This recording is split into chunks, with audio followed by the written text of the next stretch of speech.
Hello, my name is Kai, and today I'm going to be talking about some of the more recent transfer news, but before I get into it, it'd be great if you could like the video, comment down below, subscribe to the channel, and follow me on Twitter and Substack at The Counterpress. So, as Lewis Steele has reported, Liverpool are willing to back Andoni Iraola with a lot of money. Maybe not as much money as last summer, of course not, but he's certainly a decent chunk of money. I think that's incredible. I mean, we kind of expected this. I think we're still going to try to approach net spend as much as we possibly can. I mean, we obviously don't want to just be spending like another 400 million. It probably wouldn't be worth it. But if we go about 200 million over net spend, I think that would be enough. Of course, we have a lot that we need to do, but some of the more recent reporting has been that Chelsea have accelerated their pursuit of Marco Palestra, and according to Fabrizio Romano, it looks like they've actually signed him now, and they've pipped Inter for Marco Palestra. Now that makes me think that Inter still, of course, need a right wing back. They sold Denzel Dumfries to Real Madrid. So I think Frimpong would be a great opportunity for them if they want to do business with us for Frimpong. They've been trying to lowball us for Curtis Jones for a really long time now. Maybe if, we give them Frimpong for like 35 million, that would be good business for both of us. We get our money back for a player who doesn't really fit the system. Connor Bradley is more likely to be our backup right back. So I think it would make a lot of sense to do something like that. Chelsea made it clear that Josh Acheampong is not for sale, but what I will say is after signing Marco Palestra, it becomes harder to keep him. Now, there's a bit of a misnomer here. Palestra is probably going to play right wing back, and Josh Acheampong will probably play on the right side of the back three, but even then, I think Chelsea are going to try to keep Malo Gusto and play both him and Palestra on that right-hand side, and then look to play Reece James as the right center back. In my opinion, I just think that's what Alonso is going to do. And if that's the case, it would make a lot of sense for us to still go in for Josh Acheampong. As you can remember, he's one of my sensible transfers, and I think he would be a very, very good fit for us at both center back and right back cover. He'd be a great Joe Gomez replacement. Liverpool are also interested in Rayo Vallecano's right back Andrei Ratiu. I believe he's Romanian. I would like this deal. A 25 million release clause is probably a bit too high. I would accept maybe a $20 million deal, give him a 3-year contract, 4-year contract. I honestly wouldn't mind that. I think he would be a really good fit for us. He'd be a very, very good fit for Iraola. I'm unsure if he actually played for Andoni Iraola, but he's very athletic, he's very fast, and he would be a good player to have if we're still trying to trust that Connor Bradley can be the starter and see if he can outcompete him. And if Bradley fails in that, we'll buy a younger right back in about 2 years, and it helps just temporarily solve a problem when our big issues are, of course, right wing and DM, and allows us to splash the cash on those two positions. So logically, I think if you look at somebody like Marco Palestra, if he was to play in Bradley's position, I think the issue you're going to have is just Palestra, even though he's very two-footed, he's a very good player, could invert here, he could go on the outside, he'd be a good fit for Iraola, but he doesn't really have this build-up potential that I really want from our right-sided fullback. I would much rather have a guy like a Gala Due who can do build-up in this way, or like an Archie Gray. But because both of those aren't really options, I think, or not that they're not options, that we just haven't been linked. Even players like Quixote might even be a better fit for Iraola in terms of physicality and bringing that level of edge that Palestra maybe doesn't have. So I kind of understand why we're not really going for this signing. I do think that Ratiu would be a great fit both offensively and defensively. He is rapid. He could crash into the box. Again, doesn't have the level of build-up that I want, but for the price compared to somebody like Palestra, I think it makes a lot of sense. And I would definitely maybe kind of go for a player like this instead. But if we sign someone like Josh Acheampong, the benefit you get is that he can play both of these positions. Maybe he can play the left-sided center back as well, can play both of these positions, and would be very good either way. So Leipzig are sticking to their £112 million valuation of Jan Diomande. The player definitely wants a move, and from the Leipzig side, I think they probably have to sell him. And Jan definitely wants this move, and he's starting to get maybe frustrated that the move is taking longer than he anticipated. I'm actually going to watch Jan Diomande play live in Philadelphia against Curacao, so that'll be interesting to see him. But Diomande, again, is the perfect fit for us. He can play as both a right winger, and he can play as a left winger for us. He'll probably predominantly be the Salah quote-unquote replacement on the right, and except instead of being a goal and assist machine, he's going to be a facilitator for Isak to maybe score and get an assist, or pre-assist to Wirtz, who'll assist Isak, or assist Wirtz. He's just going to be absolutely domineering on this right-hand side. We've seen him skin Piero Hincapié, who is a left-sided center back who plays left back for Arsenal consistently. We've seen him absolutely destroy Hincapié. We've seen him play on both sides. I think he'll be very dominant. He has a great story. He's had a great career.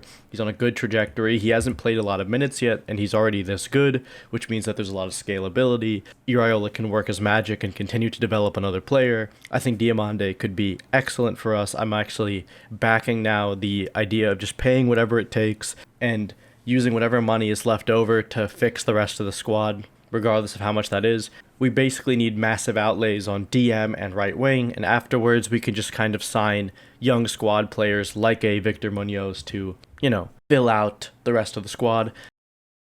Now, I do think that Jan Diomande needs to start protesting a bit, sort of how Alexander Isak did with Newcastle. I think it would be much, much better if he does that so he can put pressure on the club so that they can't just charge us an extortionate amount for Diomande.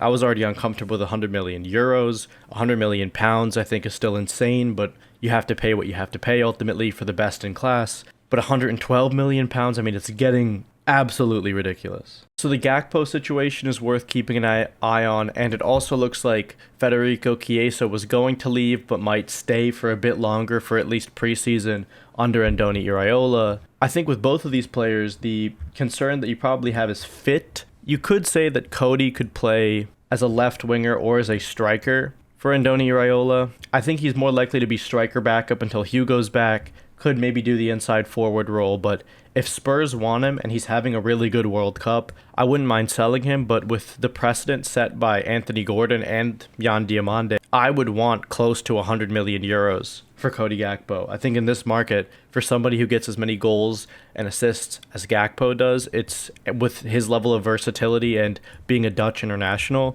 I think it's fair to be charging that level of money for him. For Fede, I think I wouldn't mind keeping him around as backup. I just think maybe the ship has sailed. If Iraola can get a similar physical level out of him to what he had at the 2021 Euros, then it's a no-brainer to keep Fede. I just think he's physically finished. The benefit is he could probably play all four of these positions as a second striker, as a striker, as a left winger, and a right winger. So in terms of squad versatility, he's a good option for Iraola. And Prime Chiesa would have been a dream winger for Iraola. But again, I think the ship has sailed, and if we can sell him, I would. But then again, I don't really know how much money you'd get for Chiesa. So maybe if we spend big on a right winger and we sell the likes of a Cody Gakpo and we sign a big name DM and right back, maybe it makes sense to keep Fede for one more season. Continuing the winger talk, there's discussion about signing Bradley Barcola. He's on our list. People are debating whether or not Barcola is going to be the Jan Diomande alternative or if we're going to play both Diomande and Barcola. I'm of the opinion that we're going to play Diomande on the right, Barcola on the left, Isak through the middle, and Wirtz in the 10. And in order to sign Barcola, you probably have to sell Cody Gakpo because Barcola can also play as a backup striker. Another person who can do a similar thing to a Barcola, play across the front line, is of course Matheus Fernandez-Pardo, who has been mentioned as a backup to Jan Diomande. I think both of these players would be really good fits for us. I think if we do sign somebody like Diomande, I wouldn't mind signing Fernandez-Pardo as the alternative to Bradley Barcola, because as we know, Bradley Barcola can play on the right, he can play as the striker, and he can play on the left. Fernandez-Pardo can do the same thing. He also reminds me a lot of Son. He was in my Sensible Transfers video. I think if he is less than the 70 million that Leo were talking about, and we can't get Barcola, and we do get Diomande, I would actually still go for Fernandez-Pardo, or like a Said El-Mala, but I think Fernandez-Pardo might be better than him. I think people keep saying Barcola is the alternative for Diomande. Doesn't make sense, because that probably is based on this idea that Rio isn't going to be the starter, Wirtz is going to play on the left, and Dom's going to start in the 10, which I just don't see as what Iraola is trying to do. Again, I've talked about how Wirtz is much more suited for the 10 role than the left wing role on the Iraola side. Of course, that doesn't mean he can't play it, I just don't think it's ideal. And I think Barcola on the right doesn't make a lot of sense. I think ideally you'd want to start him in his best position. Diomande is pretty much similar on both the left and the right, so you can play either position, and I think this is what we're going for. And if we can't get Barcola, you get Fernandez-Pardo, but then suddenly rotation becomes much more real because you have a bunch of young wingers. I think it makes it easier to rotate and could potentially bear fruit for us if we can't get a Bradley Barcola. We're also working on the signing of this young Georgian winger /10 and Andrea Bartashvili. It looks like us, Paris FC, and Arsenal are all looking at this guy. The thing I'll say is that he doesn't turn 18 until next year, so he would have to spend next season on loan, or we'd have to sign him on a pre-contractual agreement. All I know about him is that he can play across the front three, which is, of course, very useful if he can play as the 10 as the left winger or the right winger. We have the likes of Josh Abbey, Kieran Morrison, and Cody Gakpo still, Federico Chiesa, so I don't know how much sense it makes, but maybe he's somebody we'd sign for the under-21s with the goal of maybe playing for the senior team later down the line. I like him. I saw some clips. He reminds me a bit of Kvaratskhelia, even though I think it's a bit of a lazy comparison, but we'll see. I think Paris FC is much more suited to sign him because they can sign him and play him now versus us where we'd have to wait a year. So Klopp revealed that he tried to sign Konrad Laimer for Liverpool, but the player opted for a move to Bayern. As for Laimer, I can say this: I would play him as a defensive midfielder. I wanted to bring him to Liverpool to play in that 6th role, but then he went to Bayern.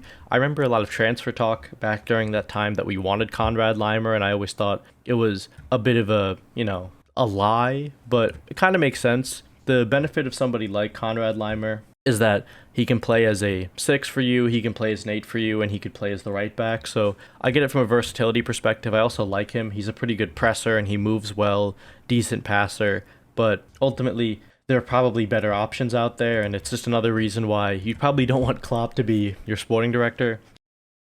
It seems like everyone's inquiring about Nemecha after the World Cup. I think a lot of this World Cup hype is consuming a lot of different players. It's also been behind a lot of the interesting players like Ayoub Bouaddi. What I'll say about both of these guys, and I've already talked about Ayoub Bouaddi in massive detail. Bouaddi, of course, can play as your 6 or your 8. Nemecha can play as your 6 and your 8. But Nemecha, I think, is just a bit too clunky of a midfielder. I like him a lot as a player. I think he's aggressive and he can play as both a ball-winning 6 because he's positionally good and a box-to-box 8. It's a rare player to be able to play both positions well. I think he might count as homegrown because he was in City's academy. He's a good player, Nemecha, but again, just too clunky for me. I think he would struggle a bit in the Prem under some pressure. Maybe he'd be similar to like an Ibrahim Sangare, like for Forest. Decent player, but again, I don't know if it's somebody who you want to splash the cash for, as was being suggested, because I think they put a price tag of like 70 million, 60 million euros on him. Too much money, I think. As for Ayoub Bouaddi,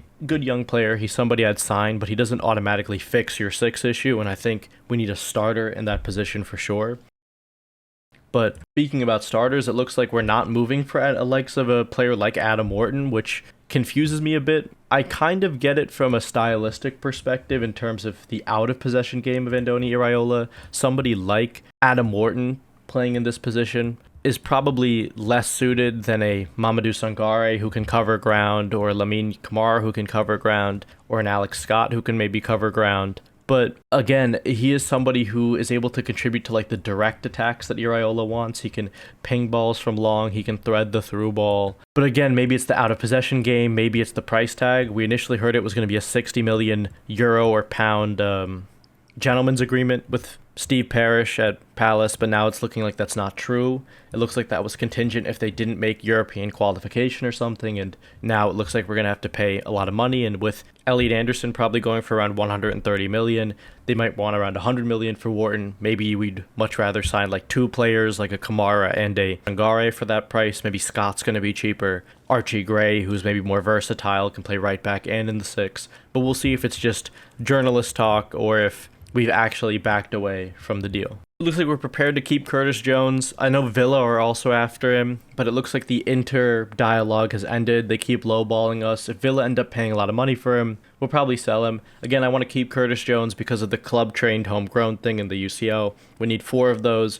We only have Bradley, him, I guess Harvey Davies or Yarosh, whoever stays, and Joe Gomez. We expect, maybe one of the goalkeepers to leave, and then we only have 3 and somebody else is to be there, maybe Trey or whatever, whoever can count. in that position, but if we lose Curtis, it becomes a bit more difficult. We might have to keep like a Luke Chambers or somebody, so ultimately I just wouldn't be selling a player who's as good as him. I think it's beneficial if your academy can create consistent backups who can play multiple different positions, and I think that fits Curtis to a T. People are saying that it looks like Dom is going to sign a long-term deal. I think that's great. I think you should check out my Dom as the 12th man, where he's still going to be a consistent starter for Liverpool without a defined position. I think this is huge news if he signs a long-term deal for us. So there was also some reporting that happened on some of our academy players, which is going to throw a bit of what I've said before about the academy into a loop. It looks like Luke Chambers, Kieran Morrison, Amara Nallo, McConnell, and Pecci are all expected to be loaned out. Chambers is a bit annoying. We're going to maybe have to keep Costas as a backup left back this season. Morrison's surprising to me. He looked like he was on the precipice of exploding. He's definitely somebody who I'd want to keep around, but maybe with the signing of Victor Munoz and the potential signing of Jan Diomande, it looks like the forward room is already going to be too crowded, so they want to give Morrison guaranteed minutes. McConnell makes sense. He needs a loan. Swansea would be great. Pecci needs a loan. I don't know, maybe Bristol would be great if they move on from Vitek, who they loaned in from Man U. I'm interested to see where they're going to go. I think Lucas Stevenson, we all kind of expected would leave, even though I wanted him to stay. Bolton are very much in for him. Cade Gordon could probably also leave. It's probably about time for him to go. Maybe a Portsmouth, the same team that took Harvey Blair a year or two ago, would be a good fit for him. Cade Gordon's just been struggling with injuries for far too long, and it's probably time for a new environment for him. It's interesting that Ndukwe isn't going to stay with us next season. They expect him to spend next season on loan. Probably points to Mortala and Dai and Adekoya being the starters in the 21s, so I could probably expect Lucky and Nallo to be loaned out for sure. It looks like Nallo is, probably Lucky will as well. We've of course lost Pennington to West Brom, so that's interesting to me, but I think Tala and Dai and Adekoya is probably good enough as a center-back partnership at 21s level. They're probably the best center-backs we've had at under 21s level since like Jarrell Kwanzaa, so maybe it makes sense. We want to give Ndukwe as much play time as we possibly can. It looks like Trey Nyoni is definitely attracting a lot of suitors. I think a lot of these players are going to be given time to impress under Andoni Iraola before they get loaned out. I think Trey is a really good fit for Iraola. He could play the 8. He could tentatively sometimes play the 6, but he's pretty much a deep 8. I think Iraola would like him. He'd probably like him in that Alex Scott role. But we do have a lot of players who can play in that role, so maybe that's part of the thinking as to why he might go out on loan, but this is a decision that's going to be made much later. And the last thing I wanted to talk about is, this is why we always do good business for academy players. We sold Bobby Clark to RB Leipzig for 10 million with a sell-on clause. He's now signed to Derby County, and we're getting 1.2 million additional pounds for that. It's great to have players like him, Camille Grabara, Liam Miller, all of these players over the years who we sell and then put a sell-on clause and a buyback on them. They get sold again, we get some more money. It's just good business, and it's how you run a successful academy. But that is it for me in this video. If you like the video, comment down below, subscribe to the channel, and follow me on Twitter and Substack at The Counterpress. And as always, thanks for watching.